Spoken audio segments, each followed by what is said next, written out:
Hi, CR. Thank you so much for coming on That One Idea, which is a podcast series that we run right here in our office at WaterBridge Ventures. Look forward to spending the next 40 minutes chatting with you and learning the backstory and how you came up with that one idea called Wakefit. Thanks for having me, Anjali. Awesome. On that note, we always love to start with journeys and where you were born and raised. And we're aware that your father was in public service and therefore you changed schools every year. If I remember right, over 16 schools till you got through high school. Take us through some of those powerful or influential experiences that have stayed with you from your childhood time, and maybe even what type of a student you were. Yeah, my father retired from the Karnataka Administrative Service. Yeah. So my sister and I had a pretty nomadic childhood. So which meant every year and a half, we would be carted around. Yeah. So that whole process had become sort of a very clear, planned thing where as soon as a transfer order would come, we knew which ones to start where. So start packing books would be kids because there's nothing to break. Then the showpieces, then the kitchen utensils. So that whole thing had been broken down into a playbook. So we were carting around so much. And that was pre WhatsApp, pre internet. So sadly, I've lost touch with a lot of those friends that I made in those periods. Yeah. But what has stayed with me are, I think, two or three things. Number one is, in hindsight, it has taught me adaptability. Every few months, go to a new school, new city, uh, go to Mangalore and sporing cats and dogs. You go to Gulbarga, Belgaum, it's very hot. You just adjust very quickly without complaining much. The second thing that stayed with me is, I think, small town trust and empathy. Everybody on the street is in everybody else's business. They know, they trust the local shopkeeper. If you don't have the money, send your product and say, come back and pay me later. I think that trust and not to complicate your life over small things, that has stayed with me. I guess those two things. And if I may add, maybe even entrepreneurial traits. We do know that one summer you decided to start teaching in a local English tuition center. You were getting paid 10 rupees an hour. And the very next year, you decided to run a newspaper ad and start your own coaching center. And technically, that was your first entrepreneurial stint and an idea. You have said earlier that for you, it was a way to escape and maybe just get freedom. And then you went on to do two, three more entrepreneurial journeys in women's health and women's dating. So you were really actually a 3x founder even before Wakefit, right?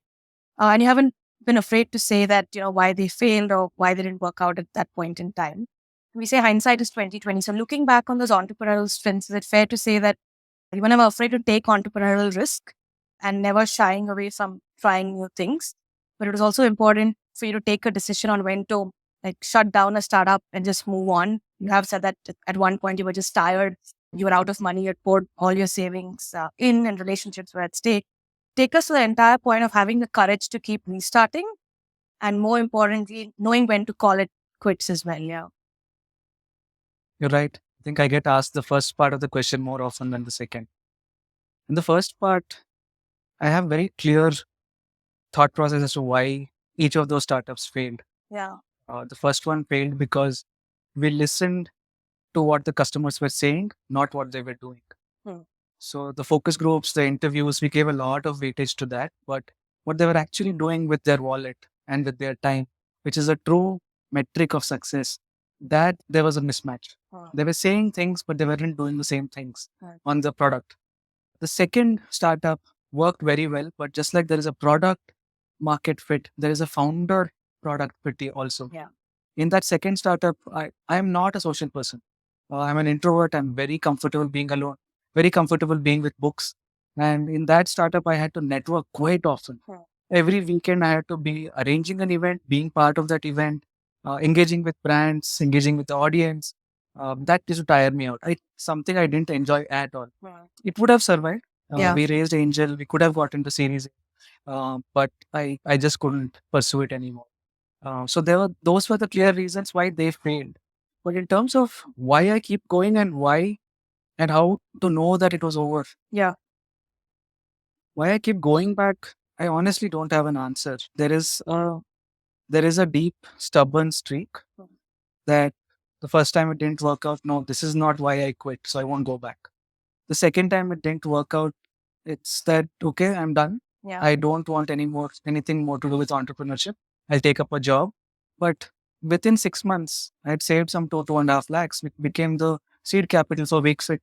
There was a stubbornness to go back and try once more. Right. That now that I have savings, now that I have a job, now that I have saved a little bit, now that I could at least get my head out of what was happening in those startups, Right. can I start again? Right. It was that life stage, that energy, so on and so forth. So that's why I went back. Now, why and how a founder can know when it's not working? Yeah. I think there are two indicators. One is external, one is internal. The external indicator is you do not see customer love for the product that is passionate. They'll say, when I used your product, I found it good. They are not passionate advocates. They are not loving it enough to say that it is a painkiller, that I need it tomorrow, I need it today. They're liking it. That is the worst place. You're just a zombie. You're neither a bad product that has to be killed off tomorrow, nor are you an exceptional product market fit company. So that's where it's much harder to shut down. If it's successful, you're growing. If it is not, then you shut it down. But the intermediate one is the one that's very hard. So there you don't see customer passionate advocacy. On the internal side, you don't feel excited to get up and go to work. That is, people here, you must have heard people saying this with respect to a job. When you feel that about your own startup, that means you've run out of ideas, you run out of energy, and probably you run out of capital to keep putting in from your own savings. So at that time, it's probably right to say that I'll cut my losses. I will regain my interest. I will regain my mental equilibrium and come back. Probably that's what worked for me. Yeah. And you did take some time in between prior to just starting up Wakefit.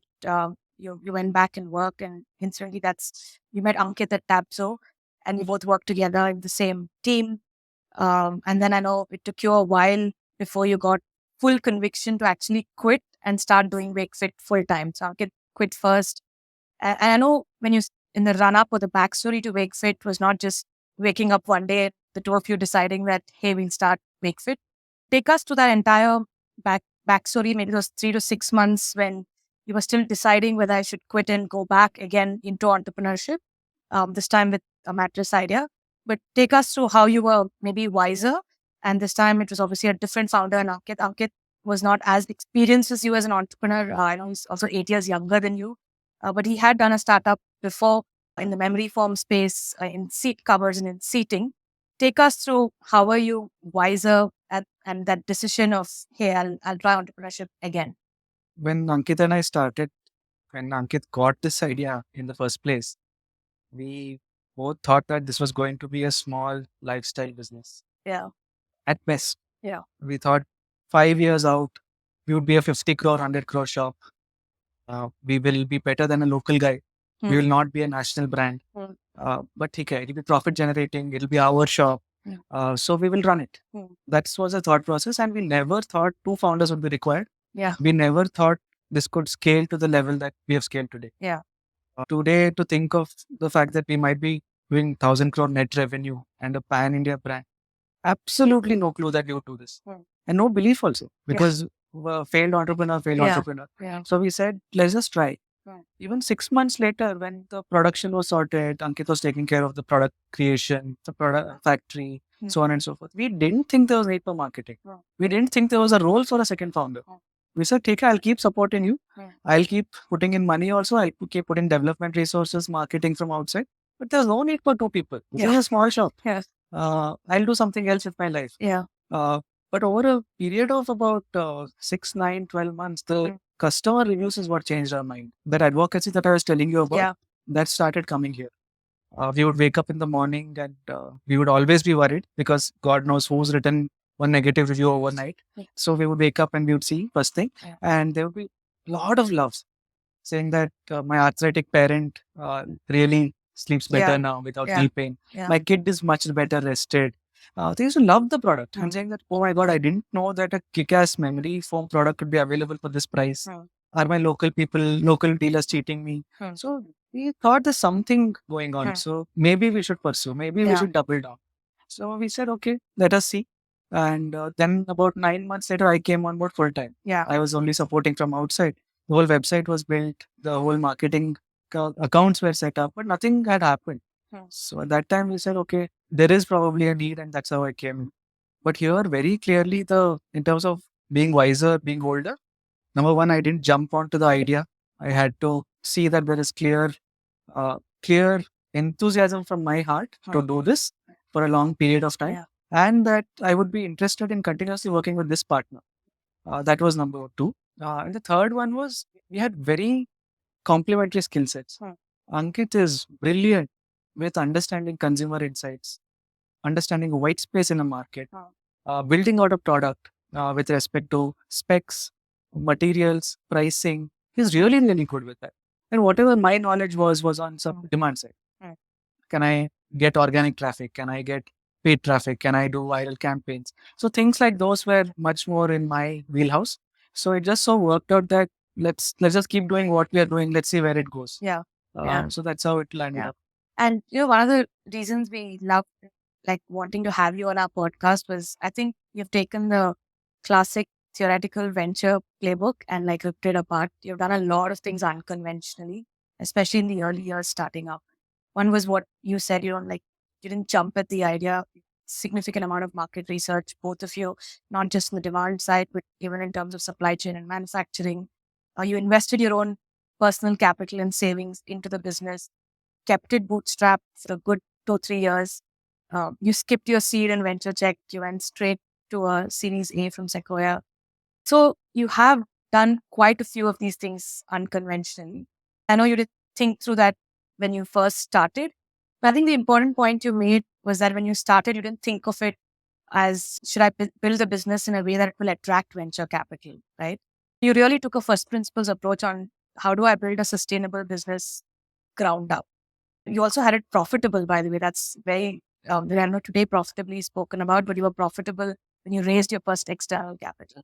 But just take us through why some of this first principles thinking is important, especially today in the ecosystem when you see a lot of maybe say copycat business models, or where it's very hard to understand how one early stage idea differentiates from another.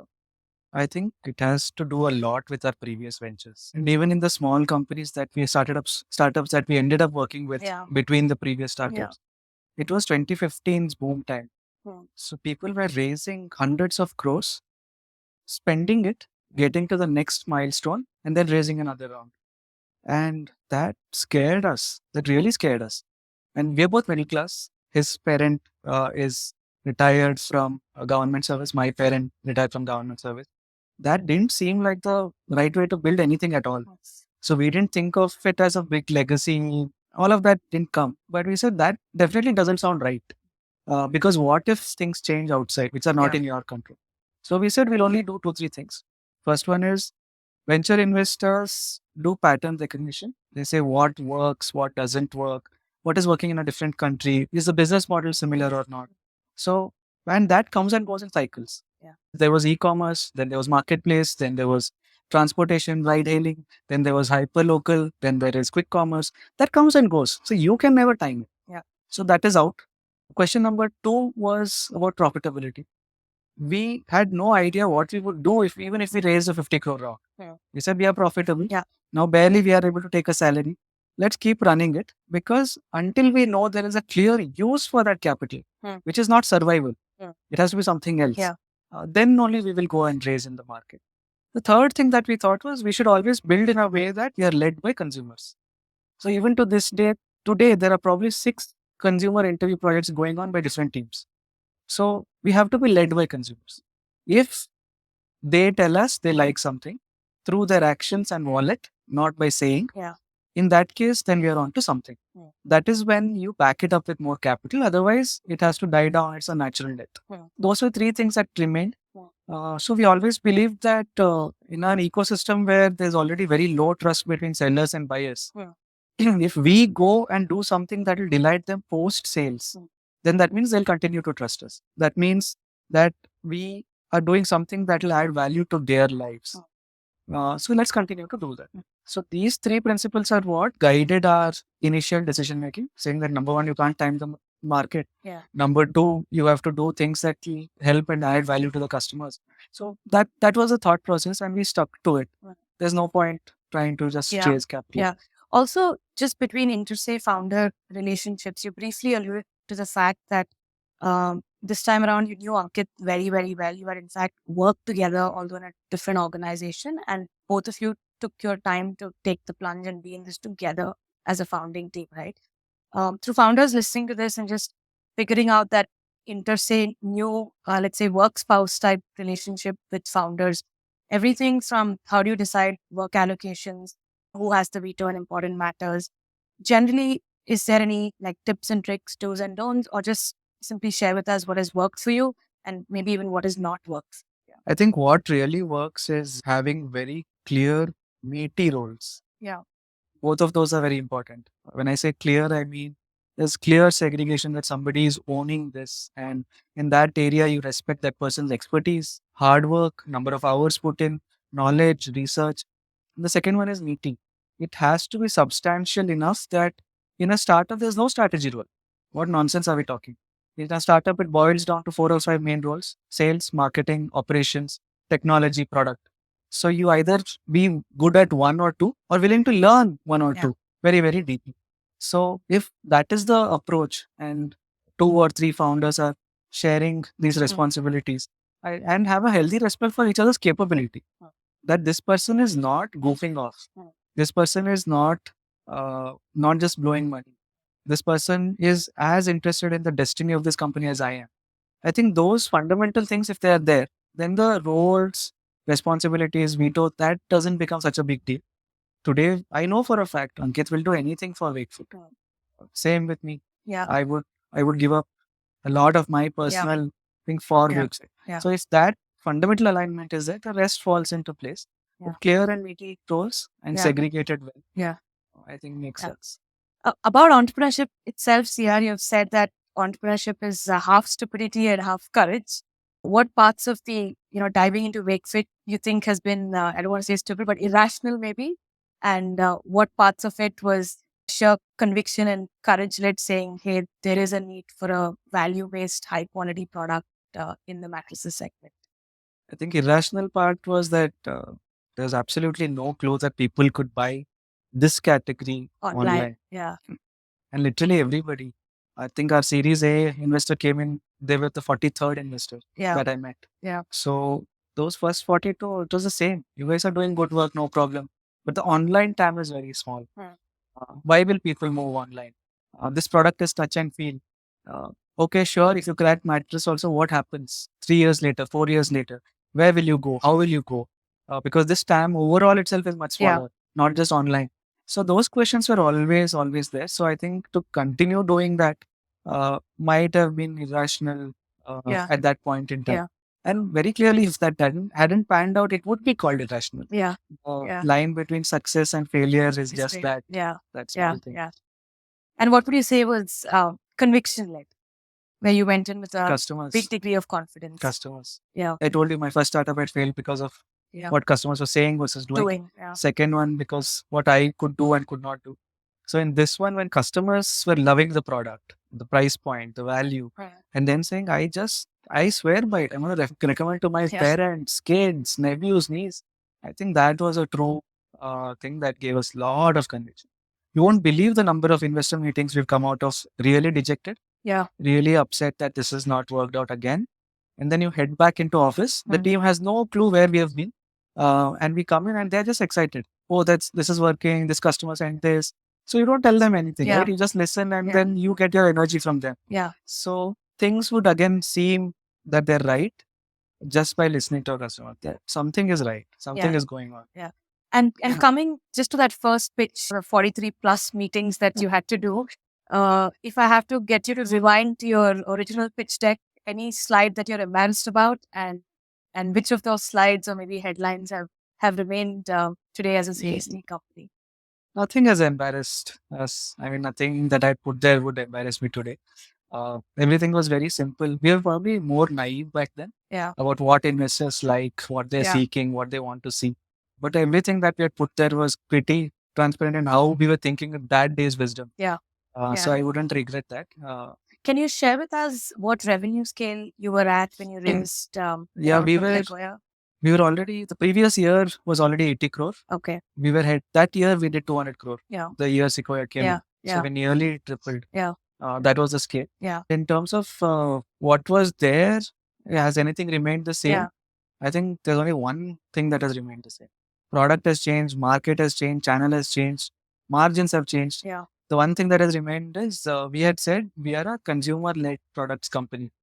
I think that hasn't changed. Yeah. We have not become a trader. We have not become something else, which is platform or anything. Yeah. It still remained the same. And since you brought up trading and platform, I think a big question, a common question that keeps getting asked, especially by D2C founders, is how do they approach starting off a D2C brand? And should they be backward integrated? Should they even focus on manufacturing, supply chain, or just be purely distribution and demand focused, right?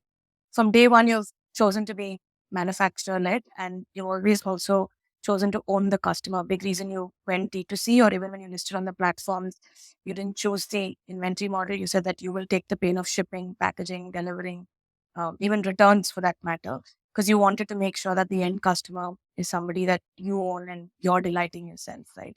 Why was that very, very important for you? You could have bought a third-party mattress and put your name on it. Yeah.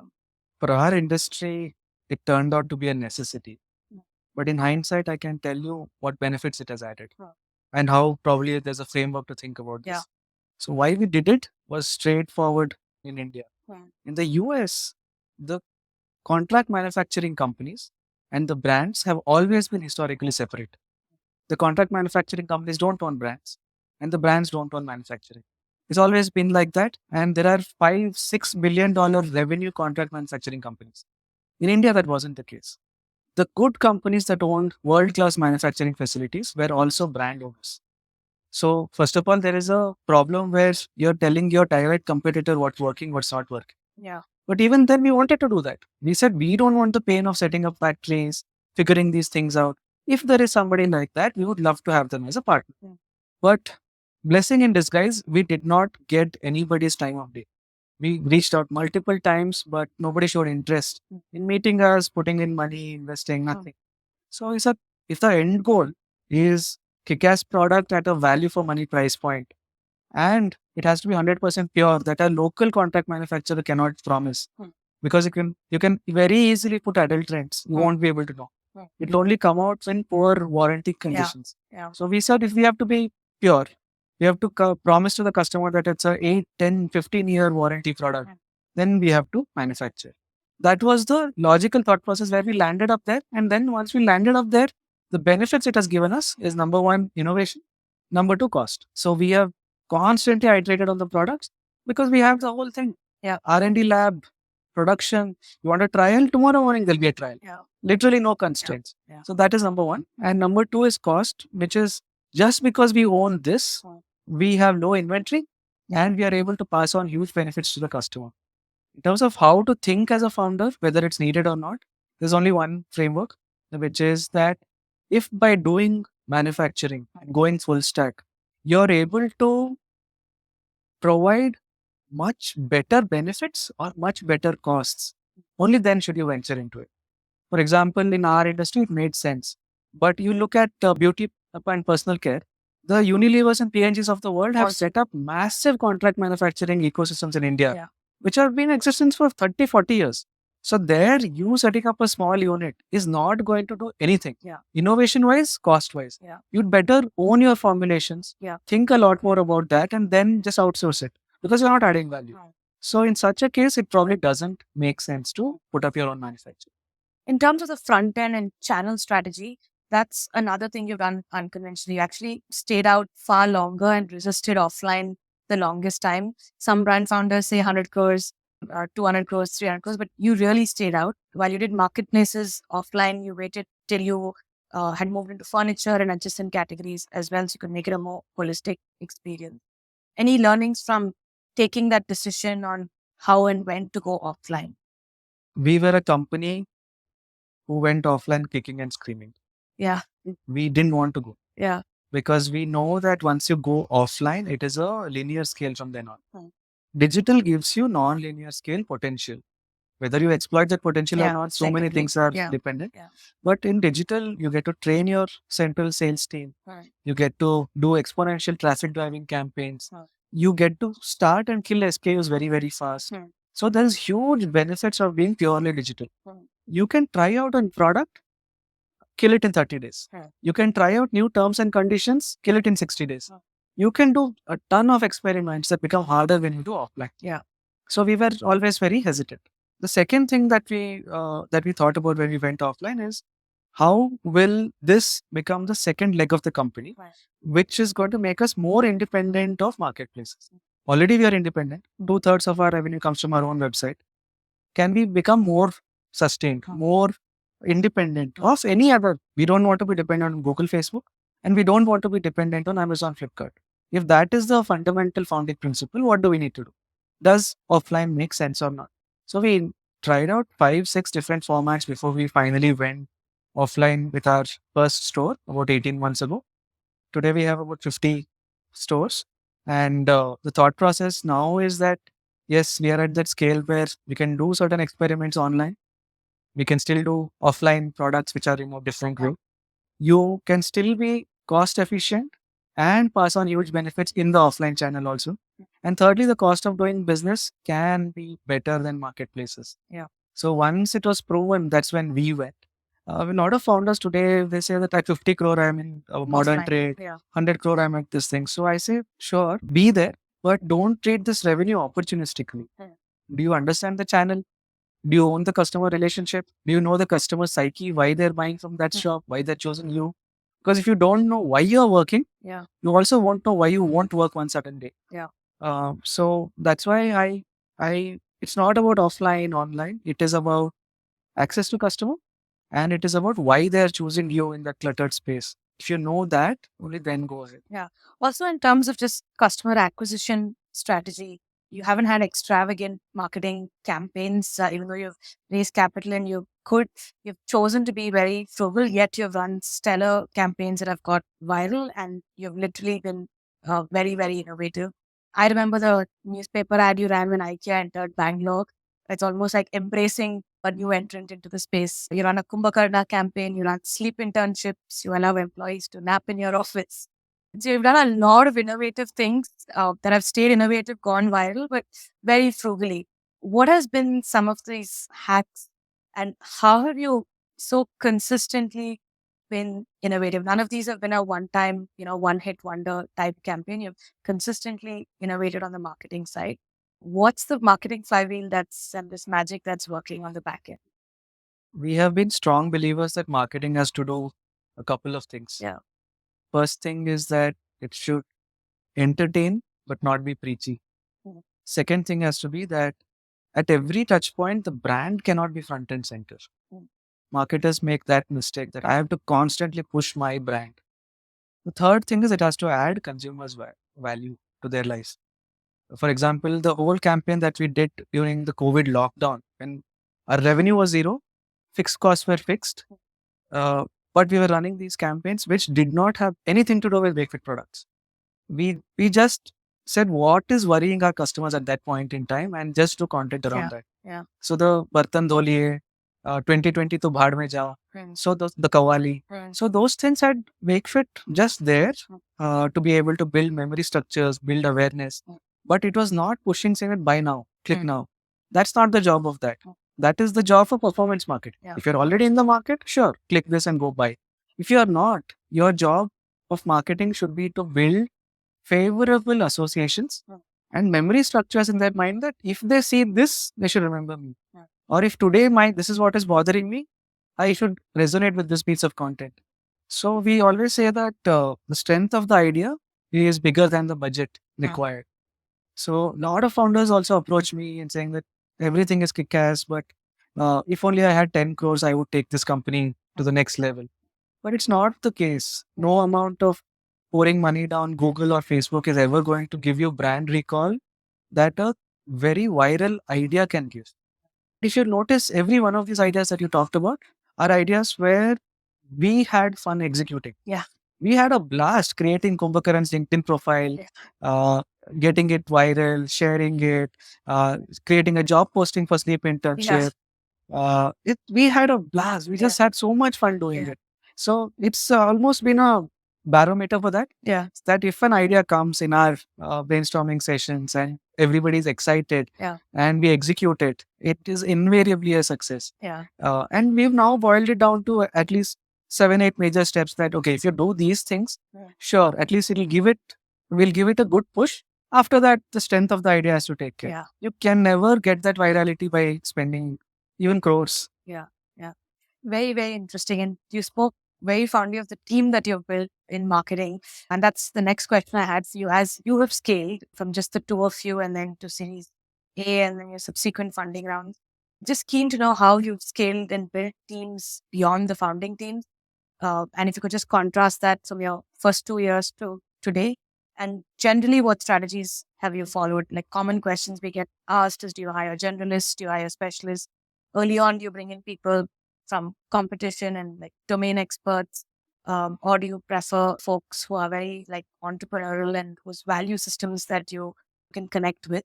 But generally, early stage, what has worked? Has it worked? And today, as a scaled company, what's working well? I wouldn't go so far as to call it advice. I'll share it as what worked for us. Yes, absolutely. So, 0 to Series A, it was just Ankit and me and a whole bunch of very young people. They were fresh out of college, 21, 22, 23. Literally, including Ankit and me, we were the spare tires of the company. Anything is broken that day, that's the day, that's how I'm going to spend my day. Customer escalation, a fire in the factory, a snake in the factory, labor strike, whatever it is, that day's flavor of the day is where your day goes. So you're literally doing anything and everything that the company needs. So it's pretty much a generalist role. Everybody in the company is a generalist. So that really worked for us where we didn't have hierarchy. It's just Ankit and me and a whole bunch of people who are very hungry, who are very interested, who are very excited that something is working. That is their first job, the second job. So it worked very well. After Series A, we got a lot of advice, well-meaning advice that go quickly build a team of CXOs and so forth. But every time we interviewed the people, we never got conviction that they would fit in at this level. Either they were in big companies and they needed a lot of structure, or they had worked in really, really small, chaotic companies where we had passed that stage. At the same time, we needed somebody to roll up their sleeves and do things. So we couldn't get conviction. So we took 18 months to build out the CTO, CFO, VP of growth, and just the basic 4 or 5 VP plus level people. 18 months. And then we look back in hindsight, every one of them was a failed entrepreneur. It just so happened. We didn't go looking. So they had great pedigree, good education, amazing work experience. Then they tried something, risked it, failed. And now they were hungry to work in a company where they could get a second chance. So they were really hungry. They're very senior guys, but very motivated because of this reason. Now that we are Series D++, here I feel that we like a lot of people who have this playbook, good education, good experience in really large companies. Then they have either tried something on their own or they have done 1 or 2 startup stints where they have seen how the big companies and small company thinking is different and how fast each of them moves. And this team currently, the whole CFO, CTO, data analytics, the new product team, head of design, every single person fits into this. So I think that is the way in which you've built the org. Pure generalists and junior to failed entrepreneurs to pure specialists, but who still know what to do at a ground level. We don't like people managers. We don't like people to just say, I'll just tell these things, they will do it. You want people to do. That's how you earn respect also. Navigating this conversation towards raising external rounds of capital, right? You spoke early on about don't suit the narrative to what investors want to hear, but be guided by your customers. And that has always worked well for you, which is very evident in scale. And also to stay true to that as you're getting rejected by several investors in the early stage, right? For many people, that's a conflict zone because you're getting well-meaning feedback on, say, change your GTM strategy or why you're manufacturing, etc. In terms of where you listen to gut and instinct and first principles, and when you take well-meaning advice from senior folks in the industry. I don't know. I think we both are very, very strong at it. Yeah. We listen to everybody. We go out and seek and solicit lots of inputs, but then we finally do what we want. So some of those might be right, some of this might be wrong. And we know that all of them are well wishers of Wakefit. But at the end of the day, they operate from a small sliver of context. They don't know everything else that's happening on a daily Only basis. you know your full Only context. we both know that. So we listen, we solicit, we look at the problem from multiple ways. But finally, we do what we have to do. There is no framework as much as it is that it deeply, deeply feels wrong to go down some paths.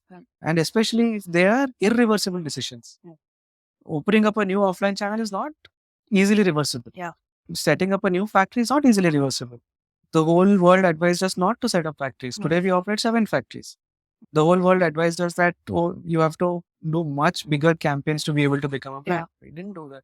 So at some level, it felt very wrong that I couldn't deal with it or he couldn't deal with it. So we didn't go ahead. But we never shied away from listening. You cannot shut your mind saying that, oh, if I listen, I'll get influenced. I think that might be wrong. Listen, solicit, ask, but then ponder over it on your own. And both Ankit and I are voracious readers. We love books. We are constantly reading. So I think a lot of inspiration, a lot of ideas, thoughts come from there. I was also going to come to just how do you surround yourself with the right set of peers, mentors, advisors, and how has your own professional network grown with time as you have scaled as a founder? Founder to founder ties are fairly strong. They're brutally honest about customers, about investors, about ref checks for ex-employees. So that is an almost unsaid rule that you don't believe how many people contact me for ex-employees ref check, how many people I contact in order to do a CXO level ref check, somebody they worked in the past, or investor ref checks. So those are very strong one-on-one ties where it is much more of information exchange from a trusted source, which is 100% confidential. So that is a very strong thing. But in terms of mentor, peer network, so forth, I've never gone out and sorted out like that. It has always been friendships that have ended up becoming a support network for this also. And also, I'm not too much of a solve by talking kind of a person. I'm a solve by writing or solve by reading person. So I like writing and with a pen and paper, old fashioned. I like going for walks. I like thinking. And then the answer comes. And it's okay. It's okay that the answer comes in its own time when you're ready. But founders are also like kids with excess energy. If you don't burn it off in the right way, you'll throw tantrums. So we as founders are being so very disciplined that every new idea that comes, we don't take the company on a roller coaster ride. That's not good. We have to process, we have to think. Otherwise, there'll be that whiplash effect for them also. So I think that's why we process, we think, then we discuss, and then execute. No, extremely well articulated in terms of how do you channelize that excess energy, and everyone, I guess, has to find their own way, whether it's reading, writing, talking, whatever it is, or just building via a network.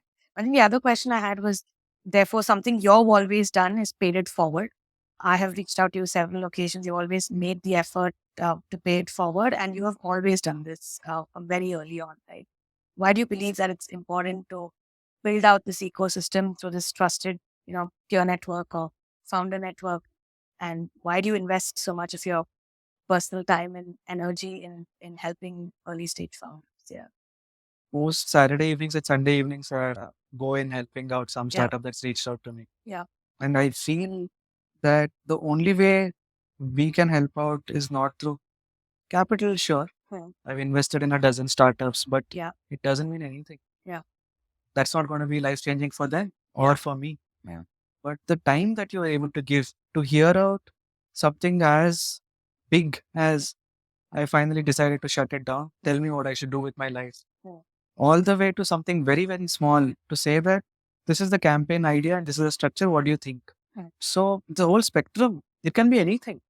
And being a founder is also something where just imagine they cannot share downwards with their team. because that they'll translate their fears, their anxieties, their worries to them, which you can't do. Yeah. They can't go and talk to their investors because they'll think, oh, this guy is thinking one day, every day is taking different things. So who do they reach out to? Which is confidential, which is not a therapist, which is somebody who can also give them brutally honest advice. Yeah. I wouldn't even call it advice. I think most of the times I just listen. Listen. Yeah. And if they ask you, venture out one or two suggestions to say, go explore this place. Yeah. That's a big thing. And many people have done that for me. Yeah. During the first startup, second startup. And these are ladies and gentlemen who had nothing to gain from. And they were really big VCs who are retired. They were ex-founders. They were accelerator heads. They had no need to take a coffee break with me. Yeah. They had no need to take a Sunday phone call with me. So I think when that helped me, and all I can do is to give a little bit of time. Yeah. I think it seems like a really, really small thing to do. Yeah. No matter how busy. Similarly with investors, right? You have navigated through more than 4 rounds of funding as a Series D company now. And I'm sure the nature of the relationships from Series A to growth investors has also changed for you. As a founder going through this journey, take us through what the investor expectation set is, typically where you've seen the value add construct as well, and why it's perfectly okay to ask your investors for help and get them to work for you as well. Our investors are cut from very different cloth. The first one was Sequoia, which is a pure venture team that invested in us. They took a leap of faith when nobody believed in us. Series B was World Invest, which is a global evergreen fund, which is one family office, which only invests in brands. So their whole thesis is brands worldwide. Series C was another venture investor, which again invests from their own balance sheet, which is again evergreen capital. Series D was a PE fund, which is InvestCorp. So all four of them have very different thought processes, very different time horizons, and very different asks from the company. So how do you actually make this work? Yeah. I learned this somewhere long ago that the real board meeting happens before the board meeting. So I think both of us, we believe that before you get into the board meeting, you have already aligned all of the people, answered their questions, answered their queries. If they had any doubts, you alleviated those doubts. If they had questions, you answered those questions. And then in the board meeting, it's There just, are no surprises. there are no surprises. Yeah. So that's what I learned in management consulting, that in your final presentation, don't surprise the client. This is a version of that. Yeah. Ultimately, it is human nature not wanting to be surprised unpleasantly or unexpectedly. So if you can take care of that, I think everybody wants good for the company. Right. Everybody will support with their time and capital. Follow on rounds where they have to vote with their money. They do it. Yeah. So what do they expect in return is that we fulfill our fiduciary duty.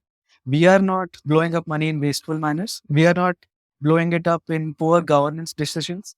As long as that is taken care, I think everybody will align. But you need to put in different efforts and different answers for different people. Right. That's how they are. You're not going to be able to change them because they have their ICs to report to. They have their bosses to report to. So how do you ensure that is just this? Spending a lot of time aligning, and then you do the board meeting. Fantastic. And my final question really is what's exciting in the Wakefit hood for the next 12 months? And if you can give us a sneak peek into what's giving you sleepless nights, or even if you can give us a sneak peek into your next exciting marketing campaign. So the next 12 months, there are only about 2 or 3 big projects. Yeah. We don't try to take on 5, 6 projects. It's really, it'll dilute your efforts. Yeah. Project number 1 is continue to expand omnichannel. Okay. Go deeper in different parts of the city, different parts of the tier 2 part of India. Yeah. So go deep and be present where the consumers want us to be present. Number 2 is to complete our catalog. So today, nearly 25-30% of our revenue comes from furniture. And that was such a small catalog. So if we are able to complete the catalog, I'm pretty sure we will be able to serve a lot more needs of the consumers in the home. So that is the second big effort. And the third big effort is how do we sort of create a unified brand that talks sleep also, home also, but it doesn't seem like two different personas. That integration where everything will come together. It's never a switch. It's an ongoing effort where a few years down the line, it will be very unified. How do we chart that course? Those are the three big things. We don't have any marketing campaign ideas or anything. Most of these things happen within a couple of weeks. You get an idea, you execute, you shoot, you release. So nothing that I can think of that I could share. No, on that note, I wish you the very best. I hope your customers not just go back to beautiful homes, but also sleep peacefully and more importantly, dream big. And I hope Wakefit always enables that for everyone. CR, for me, you have always been amongst the most accessible founders, amongst the most humble, down to earth. Dhanyawad, everyone. I'm so happy you gave us time. Sincerely, thank you so much for making it all the way. And I'm sure everyone listening and will greatly benefit from your honest and insightful thoughts. Thank you once again for making it. Thanks for having me. I hope the audience finds some learning, some food for thought. All the best. Thanks, yeah.